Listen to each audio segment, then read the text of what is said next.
बंधुगण मु आपण को आज एक सुंदर श्लोक कहबी आपण ताहा मनोयोग पूर्वक शुणिबे। देवेन्द्र मौली मंदारं मकरंद करुणारुण विघ्न हरन्तु ये रम्बं चरणांग भुजर्णव। मु आज मनीष और सर्प भितर किए भल से बाबद मुझे आज गोटे सुंदर श्लोक कहबी ता मनोयोग करूँ।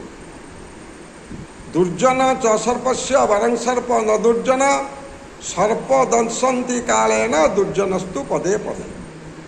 कौन आउ थे शुणु।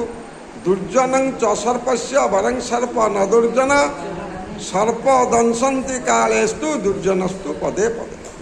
कौन ता माने ये दुर्जन आ सर्प ये दुईटा भितर किए भल सर्प भल ना दुर्जन भल दीटाक आम क्षतिकारक किंतु से दी जन भितर टिके भल किए से कथा कहबा।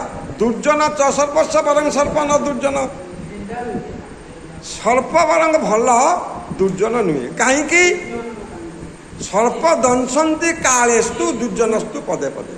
सर्प आमको बेले बेले कामुड़े केते बेले कामुड़े ना सर्प देहरे आम लागिले सर्प आमको कामुड़े किंतु प्रति मुहूर्त दुर्जन आम ता सहित लागू बा न लागू प्रति मुहूर्त दुर्जन आमर क्षति करी चली थाए।